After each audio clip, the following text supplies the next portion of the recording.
விவசாய தோழர்களுக்கு மனமார்ந்த வணக்கங்கள். இன்னைக்கு நம்ம திருப்பதி ஐயாவுடைய தக்காளி தோட்டத்தில் தான் இருக்கோம். ஐயா தக்காளி விவசாயம் எப்படிலாம் பண்ணுறாரு, தக்காளி விவசாயத்தில் என்னென்ன மாற்றங்களை கொண்டு வந்தால் அதிக அளவு லாபத்தை எடுக்க முடியும் அப்படிங்கிற நிறைய விஷயங்களை ஐயாட்ட கேட்டு தெரிஞ்சுக்கலாம். வாங்க வீடியோக்குள்ளே போகலாம்.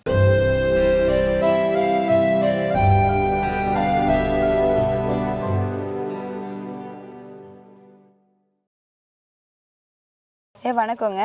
வணக்கம். உங்க பேர் சொல்லுங்க. என் பேர் திருப்பதி, சன்னா பாப்பா பேரு கோவிந்தன். தோட்டம் எங்க அமைஞ்சிருக்கு? தோட்டம் வந்து காவேரிபுரம், தாளநாத்தம் போஸ்ட், பாப்பரேட்பட்டி வட்டம், தருமபுரி மாவட்டம். தக்காளி விவசாயம் பண்ணிட்டு இருக்கீங்க. தக்காளி வந்து என்ன ரகம் போட்டிருக்கீங்க? தக்காளி வந்து இப்போதைக்கு ஃபர்ஸ்ட்ல வந்து நான் ஒரு 20 வருஷமா செய்கிறேன். சரிங்க. அந்த சாகுபடி தக்காளியில் வந்து பல ரகங்கள் இருக்கு. அதில் வந்து நான் வந்து 34, 765, ஆகான், செக்கார் அந்த மாதிரி பல நாற்றுகள் நட்டு வந்தேன். சரிங்க. அது வந்து கொஞ்சம் எனக்கு சரிப்படலை. இப்போதைக்கு வந்து சாகு தான் பெஸ்ட்டு. சாகு வந்து விவசாயிங்களுக்கு கொஞ்சம் நல்லா ஈல்டு தருது. சரிங்க. இப்போ சாகு போட்டிருக்கீங்க. இப்போ எவ்வளோ பரப்புக்கு போட்டிருக்கீங்க? இப்போ சாகு வந்து இப்போதைக்கு வந்து கம்மியாக தான் போட்டிருக்கேன், ஒரு 20 சென்ட். தண்ணி கொஞ்சம் பற்றாக்குறை.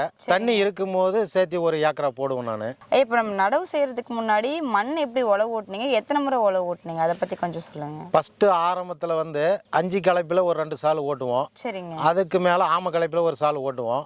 அதுக்கு பின்னாடி வந்து லொட்டாவட்டியில் ஒரு சால் ஓட்டுவோம். லொட்டாவட்டியில் ஓட்டோம்னா மண் வந்து நல்லா புழுதி நல்லா நைஸ் ஆயிரும். நைஸ் ஆகிட்ட உடனே அதுக்குள்ள ஒரு மாதம் 2 மாதம் ஆயிரும். பழைய உலகம் ஆகிட்டு அதுக்கு மேலே நாங்கள் எருவெல்லாம் கொட்டி அதை உழவு ஓட்டிடுவோம். அதுக்கு பின்னாடி வந்து நாங்கள் வந்து கிளீனாக மாட்டில் உழவடிச்சு மாட்டில் பார் போட்டு அதுக்கு மேலே வந்து நாற்றை கொண்டாந்து வச்சிருவோம். என்னென்ன அடி உரமாக கொடுத்தீங்க?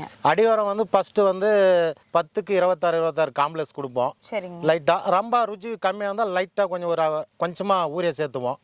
இல்லைனாக்கில் ஃபர்ஸ்ட்ல ஆரம்பத்தில் டிஏபி கொஞ்சம் சேர்த்துவோம். 2 டைம் வைக்கும் வரும். இப்போ வந்து 20 சென்ட் போட்டிருக்கிறதா சொன்னீங்க. 20 சென்ட்டுக்கு எத்தனை நாற்று வாங்கிட்டு வந்தீங்க? 20 சென்ட்டுக்கு ஒரு 2200 நாற்று வாங்கிட்டு வந்தோம். சரிங்க. போக்கு செடி ஏதாவது போனுச்சுங்க? போக்கு செடி அதிகமாக போலைங்க. ஏதோ ஒன்று போயிடுச்சு. இருந்தாலும் பரவாயில்ல, சாகு அப்படி நாற்றுன்றதுனால ஓரளவுக்கு தெளிவாக இருக்குது நாற்று. ஓகே. இப்போ எத்தனை நாளைக்கு நாற்றை வாங்கிட்டு வந்தீங்க? ஒரு 22 நாள் 25 நாள் அதுக்குள்ள மேக்ஸிமம். ஆமாம், 25 நாள் நம்ம வாங்கினோம்னா அது வந்து நாற்று மீடியமாக கரெக்டாக இருக்கு. அதுக்கு மீறி போயிட்டாலே 4 ஆகிட்டா நாற்று முத்துட்டா அந்த ஈல்டு வராது. செடி வந்து நட்டாங்கன்னா இப்படி கோல போயிடும். விளைச்சல் அதிகமாக வராது. பருவத்தில் கரெக்டாக நம்ம வச்சுட்டோம்னா ஒரு 20 நாளில் ஒரு கொத்து போட்டோம்னா அதுக்கு பின்னாடி ஒரு உரம் வச்சிடறோம் கொத்திட்டு. அதுக்கு பின்னாடி ஒரு 20 நாள் கழிச்சு திருப்பணும் ஒரு கொத்து போடுறோம். கொத்து போட்டு நாம தேவைன்ற உரத்தை வச்சு திண்டு மாத்திட்டோம்னா செடி வந்து அதுக்கு மேலதான் கொஞ்சம் நல்லா பழிஞ்சு பூ எடுக்க ஆரம்பிக்கும். பூ எடுத்த உடனே என்ன பண்ணுவோம், பிஞ்சு லைட்டா வந்த உடனே டொயின்னு சரடு போட்டு கொம்பு நட்டு தூக்கி கட்டுறதுக்கு ஆரம்பிச்சிருவோம். தூக்கி கட்டிட்டோம்னா அப்புறமேல நாங்க மருந்து அந்த நோய் என்ன அட்டாக் ஆகுது அதை பொறுத்து மருந்து கடையில சொல்லி அதுக்கு தகுந்த மருந்து கொடுப்பாங்க. அதை வாங்கிட்டு வந்து அடிப்போம். அடிச்ச உடனே அந்த பழம் வந்து எப்பயுமே எங்களுக்கு வந்து சாகுன்றது நல்லா உருண்டையா லங்கா வரும். அது வந்து நல்லா கெட்டியா இருக்கும். வெளியில போறதுக்கு நல்ல வாய்ப்பு. ஒரு 10 நாள்னா கூட அந்த பழம் ஒன்றும் ஆகாது. அங்கிருந்து சென்னை, பாண்டிச்சேரி, கடலூர், செங்கல்பட்டு அந்த மாதிரி எல்லா இடத்துலயும் டீலர் பண்றாங்க வியாபாரிங்க. அப்படின்னும் போது அந்த பழம் மார்க்கெட்டுக்கு போடணும் உடனே பெஸ்டான பழம் அப்படின்னு சொல்லிட்டு 10 ரூபா சேர்த்தியும் போடுவாங்க. எப்பயுமே பழம் வந்து நல்லா ஸ்ட்ராங்கா இருக்கு. பழம் நல்லா ஸ்ட்ராங்கா இருக்கு. நல்லா தெளிவா வரும் பழம். செங்காட்டு மண்ணிலையும் நல்லா தெளிவா வருது. போனாலும் வியாபாரிங்க 10 ரூபா ஜாஸ்தி கொடுத்து எடுத்துக்குவாங்க. பெஸ்ட் வந்து சாகு நல்லா எங்களுக்கு விவசாயிங்களுக்கு நல்லா தெளிவா இருக்குது. இப்ப சாகுல வந்து பூச்சி தாக்கம் எந்த அளவுக்கு இருக்குங்க, என்னென்ன நோய்கள்லாம் வருது அதை பத்தி சொல்லுங்க. நோய்க்கு வந்து ரொம்ப மழை காலத்துல வந்து லைட்டா கருகள் வருங்க. இப்போ வந்து வெயில் காலத்துல அதிகமா நோய் கிடையாது. பூச்சி லைட்டா லேசா தான் புழு, அதிகமான நோய் அட்டாக் ஆகுறதில்ல. மழை சீசன்ல வந்து அதிகமான நோய் வருது. அதுக்கு தகுந்த நம்ம கரெக்டான டைம்ல பருவத்துல மருந்து அடிச்சிட்டோம்னா அந்த நோய் தெளிஞ்சிருது. களை வந்து நம்ம 20 நாளைக்கு ஒரு முறை எடுக்கும் போதே நீங்க வந்து உரங்கள்லாம் அப்ப கொடுத்துடுறீங்க? ஆமா, களை எடுத்த உடனே நாம வந்து உரம் அந்த களை எடுத்துட்ட உடனே அந்த கொத்துல உரத்தை போட்டு அப்படியே மண்ணு கொஞ்சம் சேர்த்து விட்டோம்னா அந்த தண்ணி கட்டணும்னா அந்த உரம் எங்கேயும் போறதுல செடிக்கு அப்படியே ஊறி கரைஞ்சிருது. அந்த ருச்சி வந்து அந்த செடி நாத்துக்கு இழுத்துக்குது. இப்ப இது எத்தனை நாளைக்கு செடிங்க? இது வந்து ஆகுங்க இப்போ 1.5 மாசம் ஆகும். 1.5 மாசம். அறுப்பு எடுத்திருக்கீங்க?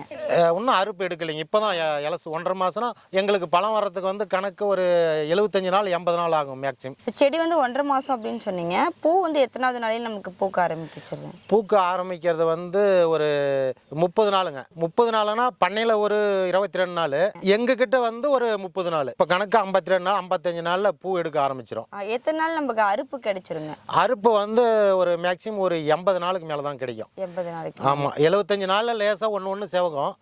நமக்கு வந்து 100 நாள்ல பாத்தீங்கன்னா நல்லா பழம் உம்பரமா கரெக்டா நல்லா தவளா இருக்கு. அந்த அளவுக்கு கிடைச்சு. அந்த அளவுக்கு அறுப்பு மகசூல் வரும். சரிங்க. இப்போ நம்ம நர்சரியில இருந்து வாங்கிட்டு வரோம் அப்படின்னா நாத்தை வந்து தரமான நாத்தா எப்படி தேர்வு செய்யலாங்க?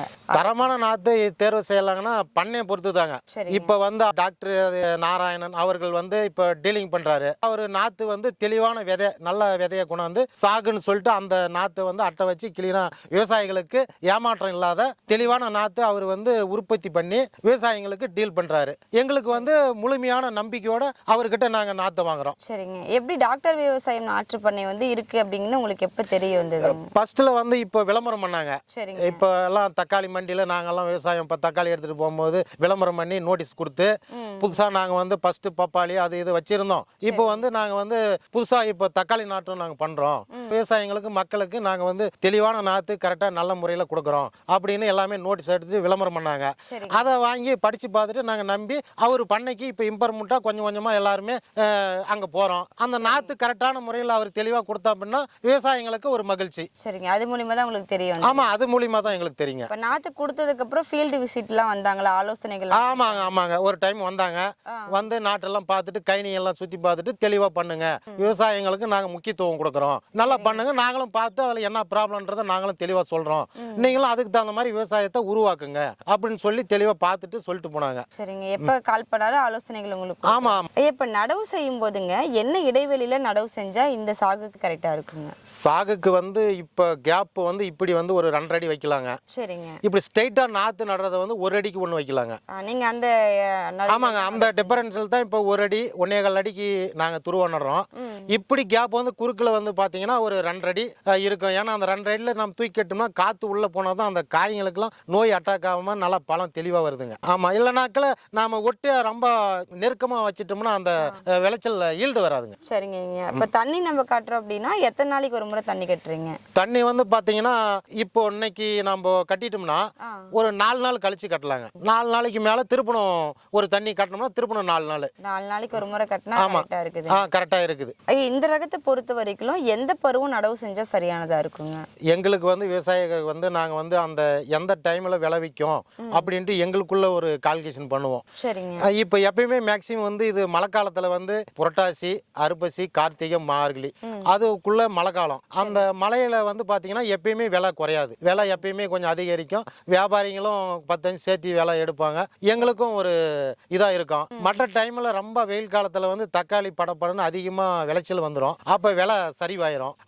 அதை பார்த்து தான் நாங்க அந்த பருவத்தை பார்த்து நாங்க நாத்து நடுவோம். மழை காலத்துல அறுப்பு எடுக்கிறது கரெக்டா இருக்கும். கரெக்டா இருக்குங்க. என்ன ஒண்ணுன்னா ஈல்டு கொஞ்சம் கம்மியா இருக்கும். ஈல்டு கம்மியா இருந்தாலும் அதுக்கு தகுந்த விலை உயர்வா கிடைக்கும், லாபம் கிடைச்சிரும். சரிங்க. இப்ப நீங்க தக்காளி வந்து நீங்க அறுக்குறீங்க அப்படின்னா எப்படி உங்களுக்கு எடுத்து போய் மார்க்கெட்ல நீங்க போடுவீங்களா இல்ல இங்கே வந்து எடுத்துப்பாங்களா வியாபாரிகள்? இல்லைங்க, அதாவது வந்து இப்போ மார்க்கெட்டுக்கு தான் போவோம். அதிகமான தக்காளி இருந்தா வீட்டுக்கே போன் பண்ணா வண்டி வந்துடும். வண்டியை நம்ம ஏத்திட்டு போயிட்டு மார்க்கெட்டுக்கு போயிடும். அங்க என்ன அது விலையோ அதுக்கு தகுந்த நமக்கு கமிஷன் போக மீதி விலையை நமக்கு கொடுத்துருவாங்க. அவங்க வெளி மார்க்கெட்டுக்கு சென்னை, பாண்டிச்சேரி இந்த மாதிரி வெளியில அவங்க அனுப்பிடுவாங்க. சரிங்க. ஆமாங்க. நீங்க தொடர்ந்து இத்தனை வருஷமா நீங்க விவசாயம் செஞ்சுட்டு இருக்கீங்க, இந்த சாகு ரகம் வந்து உங்களுக்கு பெஸ்டா இருக்குங்களா? ஆமாங்க, நான் இப்போ வந்து ஒரு 20 வருஷமா செய்யறேன். எப்போ ஒரு டைம் தான் மாத்தி நடுவேன். இருந்தாலும் இந்த நாத்து ரகத்துல பார்க்கும்போது விவசாயிகளுக்கு வந்து சாகுதாங்க பெஸ்ட், எந்த குறைபாடும் இல்லை. 2வது வந்து நாற்று பண்ணை அவர் சொல்லக்கூடிய விஷயம் என்னன்னா, அவர் வந்து தெளிவான நாத்து விதை வந்து கரெக்டான விதை போட்டு நல்லா தெளிவா பருவத்துல அந்த நாத்து கொடுத்தாருன்னா அவரு பண்ணையும் டெவலப் ஆகும். 2வது வந்து விவசாயிகளுக்கும் ஒரு மகிழ்ச்சியா இருக்குங்க. கண்டிப்பாங்க. ஆமாங்க. இப்ப செடி வந்து நம்ம நடவு செய்யறோம் அப்படின்னா எந்த நேரம் நடவு செய்யறதுக்கு சரியானதா இருக்குங்க? சாயந்தரம் மணி ஒரு 4 மணிலேருந்து நடலாங்க. ஏன்னா பொழுதும் வந்து வெயில் ஓவரு, நாத்து வந்து ரொம்ப இலசா இருக்கிறதுனால 4 மணிக்கு மேல அந்த நாத்து நட்டோம்னா நைட்டுல வந்து பாத்தீங்கன்னா அந்த பனிக்கு தாக்கத்துக்கு நல்லா பத்திக்குதுங்க. அது ஒரு நாள் மக்கிய நேத்து விட்டு ஒரு நாள் கழிச்சு திருப்பணும் சளித்தண்ணின்னு கட்டணுங்க. அந்த சளித்தண்ணி கட்டணும் போதுதான் அந்த வேருக்கு வந்து நல்லா இயற்கை நல்லாவே இதாகிக்குதுங்க. உயிர் தண்ணி ஒரு நாள் கழிச்சு மக்கிய நாத்து. இன்னைக்கு சாயந்தரம் நட்டோம்னா காலையில விட்டுட்டு மக்கிய நேத்து காலையில தண்ணி கட்டிடணுங்க. வருதுங்க. ஓ சரி. ஆமாங்க. அந்த மாதிரி நம்ம கட்டும்போது செடி நல்லா அது வேர் ஊனிக்குது. தெளிவாகவும் செடி வந்து பார்த்தீங்கன்னா கலகலன்னு அப்படி தொடர்ச்சியாக வந்துடுதுங்க. சரிங்க. ஆமாம், லேட் பண்ணக்கூடாதுங்க. லேட் பண்ணங்கன்னா நாற்று செத்துரும். வாடி போயிடும்.